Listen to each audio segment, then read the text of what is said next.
Hello everyone. आज मैं आपको जैसे कि कोई निंदा करता है ना, तो हमको लगता है कि हमारी बुराई करता है, ऐसा है, ये बुराई करती है, ऐसा है, ऐसा लगता है ना। तो लेकिन ऐसा नहीं है। निंदा अगर आपकी हो रही है तो आप स्वस्थ हो रहे हैं। एक उदाहरण के द्वारा बताऊंगी आपको, और इसका एक कहावत भी है।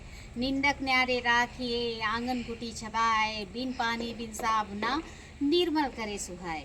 तो कैसे निर्मल होगी, इस चीज़ को एक उदाहरण के द्वारा आपको बता रही हूँ। एक राजा था और वो अपने राज्य में, उसके पास बहुत पैसा, धन दौलत, सब चीज़ था।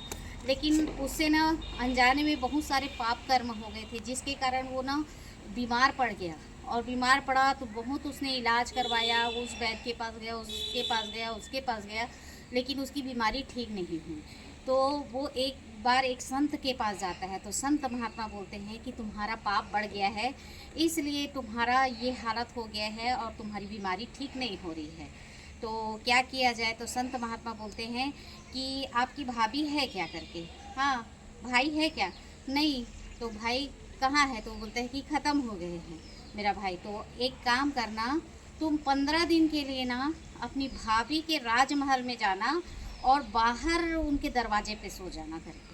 तो वो बाहर दरवाजे पे सोता है, वैसे ही करता है जैसे संत ने बताया। तो कोई भी अपने भाभी के महल के बाहर ऐसा सोएगा तो लोग गलत ही सोचेंगे ना। तो उसने अपनी बीमारी ठीक होने के लिए ऐसा किया। तो फिर लोग गलत सोचने लगे, राजा का थू होने लगा और बोलने लगे सब कि कैसा राजा है, अपने भाभी के महल में जाके सोता है, ऐसा है वैसा है। तो उसकी बहुत निंदा होने लगी। तो बहुत निंदा होने लगी ना, तो उसका बीमारी भी धीरे धीरे धीरे धीरे ठीक होने लगा। फिर वो स्वस्थ हो गया। फिर संत महात्मा को जाके उसने प्रणाम किया। इसीलिए बोलते हैं अगर कोई निंदा करता है तो उससे घबराना नहीं है। उससे क्या होता है, हमारा शरीर निर्मल होता है। इसलिए निंदा करने वाले को अपने आंगन कुटी में छुपा के रखना चाहिए। Okay bye, good day.